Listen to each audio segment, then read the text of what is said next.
पहले जो आरोप लगाने वाला है, जिस व्यक्ति ने अपने आप को रोहित बाली कहता है, जिसने आरोप लगाया है, उसका अगर आप कर्म देखो, उसने क्या क्या कर्म किया है, पे दिखाना वो उसका ये देखो, ये सेक्सुअल हरासमेंट केस में वो केस भुगत रहा है। एफआईआर नहीं लगी है, एफआईआर लगने के बाद वो कोर्ट के अंदर केस भुगत रहा है।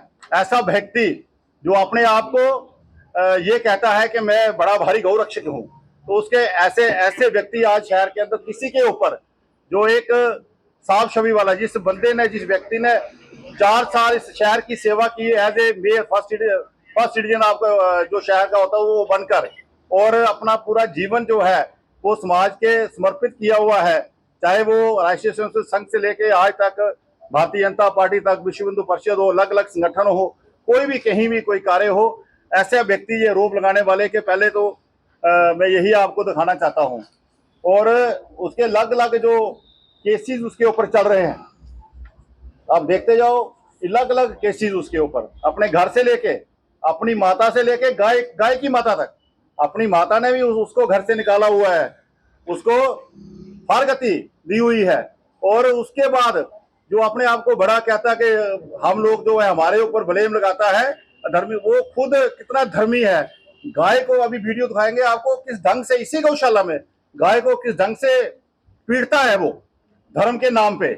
ये आप देखो कि इसी गौशाला में गाय को पीटता हुआ, ऐसे नहीं, बेरहमी के साथ। मैं तो ये कहूंगा, जिस तरह जहां गाय को पीट रहा है, मुझे लगता है घर वालों ने जिस तरह उसको फारगती दी माता ने, उसी तरह माता को भी पीटता होगा। ऐसा व्यक्ति किसी के ऊपर इल्जाम लगाए, ब्लेम लगाए, और दूसरा ये लगाए कि गौ तस्करी, आप गाय बेच दी है। मैं इसलिए ये प्रेस कॉन्फ्रेंस आज हमने यहाँ गौशाला में इसीलिए रखी है, आप सबके माध्यम से पूरे जम्मू कश्मीर के अंदर, देश के अंदर, आप खुद स्वयं जहाँ पे खुद जितनी गायें हैं गिन के जाएं, बछड़े हैं गिन के जाएं, सारा वो करें, ताकि आपको ज्ञान हो, और जो लाइव चल रहा है, जो लोग देख रहे हैं, वो भी इस पे कमेंट करें कि असल में बात क्या है। मैं जब मेयर था, 2021 की बात है, यहाँ गौशाला ये शुरू हुई थी। बीइंग ए शहरदारी, बीइंग ए फर्स्ट सिटीजन, कोई यहाँ लड़ाई झगड़ा हो तो बगल में रहता हूँ तो मेरा फर्ज है आना, मैं आता रहा। वो वक्तन फक्तन जो कोई गलत काम जहाँ होता था, मैं उसको रोकने का प्रयास करता था, मेरा ये काम था, और आज तक आ रहा हूँ और मरने दम तक आऊंगा। हिंदू धर्म में पैदा हुआ हूँ, सनातन में पैदा हुआ हूँ, लास्ट दम तक भी अगर गर्दन भी कटवानी पड़े गाय के लिए या हिंदू धर्म के लिए, हिंदू समाज के लिए, हम लोग हर वक्त खड़े हैं। जिस संगठन से निकल के आए हैं, हमने वहां यही सीखा है, और आने वाले समय में भी आज आप लोग मेरे ख्याल में पूरे शहर में घूमते हैं, हर की पौड़ी गए होंगे। अभी पिछले साल हमने वहां भी एक हर की पौड़ी में भी गौशाला स्टार्ट की है, और वहां भी गाय हमने 11-12 गाय और ही आगे बढ़ रहे हैं। इसी तरह खून के अंदर आप में से गया होंगे, यहाँ हमारे राष्ट्रीय स्वयंसेवक संघ से खून में 150 कनाल में एक गौशाला, वहां जिस दिन उसका फाउंडेशन हुआ था उस दिन हम वहां ही थे। नकली मेरे उस दिन बिहार यूनिवर्सिटी, हम मियाँ बीवी ने वहां फाउंडेशन रखा था, वहां हम लोगों ने हवन यज्ञ करके उस गौशाला का शुरुआत किया, 150 कनाल में है।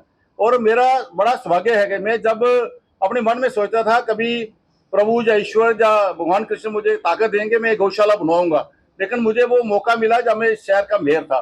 तो 95 कनाल, 95 कनाल नगरोटा के अंदर, पंचग्राही के अंदर आप जाके देखें, 95 कनाल के अंदर एक कैटल पॉइंट गौशाला मैंने अपने टैनूर में बनाने का प्रयास किया। वो ईश्वर ने मुझे मौका दिया। 5 करोड़ रुपया उसी वक्त म्युनिसिपल कॉर्पोरेशन की तरफ से। वहां पे कौन सी गाय रखते हैं जो पुलिस पकड़ती है, कोई नहीं उनको संभालता, जगह ही नहीं है। वो गाय या कोई आवारा गाय जो शहर में कैटल होती है, उनको वहां रखते हैं। अगर आप लोगों को मौका मिले कभी एक बार वहां भी जाके, हर की पौड़ी में जाके, वहां भी आप एक बार विजिट करें। इधर अखनूर के पास गौशाला, मैं हजारों गौशाला मैं गिनवा सकता हूँ। पंचैरी के अंदर हम पिछले दिनों गए थे, मैं प्रभारी था उधमपुर का। पंचैरी में हमने एक गौशाला का फाउंडेशन रखा था, बुनियाद रखी थी। और उधमपुर के अंदर हर जगह मैं जहां जाऊंगा पहले गौशाला जाता हूँ, जहाँ कोई गौशाला है। इस किस्म का काम हम लोग, ये हमारे जीन्स में है, ब्लड में है। हम जिस धर्म में, सनातन धर्म में पैदा हुए हैं, हमसे पहली रोटी गाय की।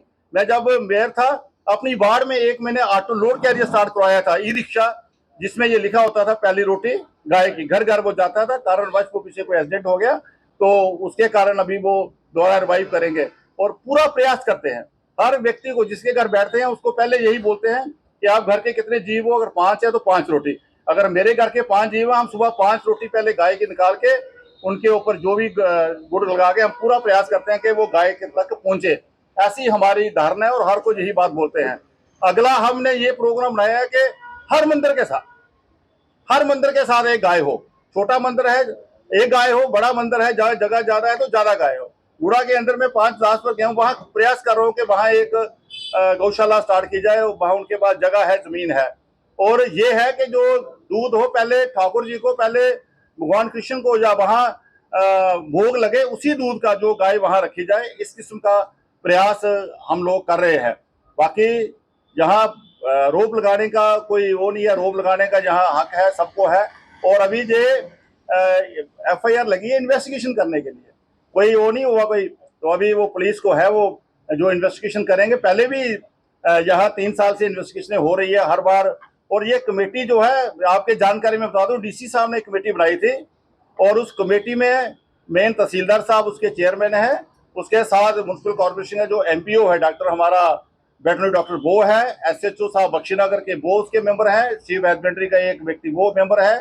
और ये मिला के ये कमेटी इसको मॉनिटर करती है, वो ये देखती है और उनका ही काम है। और जो भी यहाँ पे हिसाब किताब है, नायब तहसीलदार जो BT सिंह जी हैं या हमारे परमदीप जी हैं, वो सारा आके वक्तन चेक करते हैं, सारा उसको देखते रहते हैं। सारा काम उनके जेरे साया होता है। अगर आपने कभी कोई बात करनी हो, इन 4-5 लोगों से भी आप कर सकते हैं। उसके साथ हमारी एक कमेटी, उन्होंने इस कमेटी के साथ एक कमेटी सिविलियन की जोड़ी थी, उसमें हम 3 कॉर्पोरेटर थे। उसमें मैं था, चंद्रमोहन गुप्ता, सुरेंद्र चौधरी जी मेरे साथ बैठते हैं, वार्ड नंबर 29 के, मैं 33 का था corporator. Rajendra Singh ji ward number 39 के कॉर्पोरेटर। यहाँ से 3 जे हम इलेक्टेड लोग थे। बाकी जो यहाँ सेवा करते थे उनमें ये हमारे 2 जो आपके सामने बैठे हैं, इनको भी दायित्व दिया गया था, सारा पुजारी का सारा देखना, गौरक्षा सारा ध्यान रखना, ये यहाँ ही रहते हैं। और भी संजय जी हैं जो मेंबर, जिन 9-10 मेंबरों के ऊपर उन्होंने आरोप लगाए हैं, ये करके वो करके, जो ये संजय जी है, रविंदर जी है, वरिंदर जी है, जो रविंदर जी है, जो यहाँ वो सब यहाँ है। और जो एक इसने वाली ने ट्रस्ट बना दिया, ट्रस्ट मेरा तेरा, कोई तेरे बाप का ट्रस्ट कैसे हो गया? ये गवर्नमेंट की जमीन है, सरकार की जमीन है, इरिगेशन की जमीन है, तो कौन है ट्रस्ट बनाने वाला? ट्रस्ट में है कौन? एक उसका फादर इन लॉ राजेंद्र, एक उसकी घरवाली, एक उसका कोई और बंदा, 4 बंदे वो मेरा ट्रस्ट, 9 बंदे यहाँ बाकी वाले जो काम कर रहे हैं, सेवा कर रहे हैं, गौशाला चला रहे हैं। दुनिया यहाँ आ रही है सुबह शाम दोपहर, आप किसी से भी जाके। मैं आज एक व्यक्ति आया सुबह सुबह, मुझे कहना मैंने गौशाला जाना है, वो सेब डालने हैं, तो वो कहला ये तो बड़ा अच्छा, बिल्कुल रोड पे गौशाला है। तो मैंने पहले भी जिक्र किया कि हमारे धर्म में कभी भी कोई हमारे घर से कुछ चला जाता है, विछड़ जाता है, तो नियत है, एक होता है नीति देनी, क्या देनी, रोज की रोटी, गाय नहीं मिलती। तो इतने लोग कहते हैं कि ये जो यहाँ गौशाला बन गई, नहीं तो आम फले जाओ या कहीं जाओ जगह, तो उस किस्म का पूरी दुनिया खुश है, गौशाला बन गई है। और गाय ने खुद ही यहाँ इतना अच्छा मंदिर, ये इतना प्यारा मंदिर हरिगोविंद का बन गया। जब वो शाम को आरती होती है, कुछ होती है, मैं हैरान होता हूँ कि 100-150 लोग जहाँ होते हैं, वो कोई फंक्शन होता है, जन्माष्टमी होती है, वो होती है, तरह तरह के लोग आते हैं। तो रोहित बाली का कहना है कि प्रोग्राम कर रहे हैं, भैया प्रोग्राम सनातन के प्रोग्राम होंगे, जहाँ स्थान होगा, जहाँ मंदिर होगा, वहाँ लोग आएंगे, लोग भी आएंगे, प्रोग्राम में होंगे, दिवाली का भी होगा, बैसाखी का भी होगा, जन्माष्टमी का होगा, अलग अलग, अभी गणेश पूजा है, कुछ भी हर किस्म का प्रोग्राम होगा।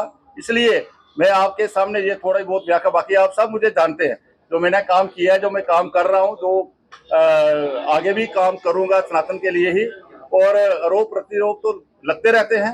अब आपने कोई प्रश्न पूछना हो, आप प्रश्न पूछ सकते हैं। अगर आप अपने सपनों का आशियाना बना रहे हैं तो एराकॉट कंस्ट्रक्शंस है आपकी पहली पसंद, क्योंकि यहाँ सिर्फ टाइल्स, सैनिटरी और हार्डवेयर प्रोडक्ट्स की विशाल रेंज नहीं मिलती, बल्कि साथ में मिलते हैं ढेरों फ्री गिफ्ट्स, और वो भी हर शॉपिंग पर। एराकॉट कंस्ट्रक्शंस में ट्रेंडिंग और लेटेस्ट डिजाइनों की बड़ी रेंज है। एराकॉट कंस्ट्रक्शंस फिर ला रहा है अपने कस्टमर्स के लिए साल का सबसे बड़ा मौका। शॉपिंग करो और बन जाओ लकी विनर, क्योंकि इस बार इनाम सिर्फ ऑफर नहीं, एक जश्न है। और यही नहीं, इस बार आपको बिल्कुल नई Alto car, scooties, 10 smart mobile phone सहित अन्य शानदार इनाम जीतने का मौका भी मिल रहा है। तो देर किस बात की, आज ही आए एराकॉट कंस्ट्रक्शंस, जहां घर का सपना भी पूरा होता है और शॉपिंग बनती है फायदेमंद।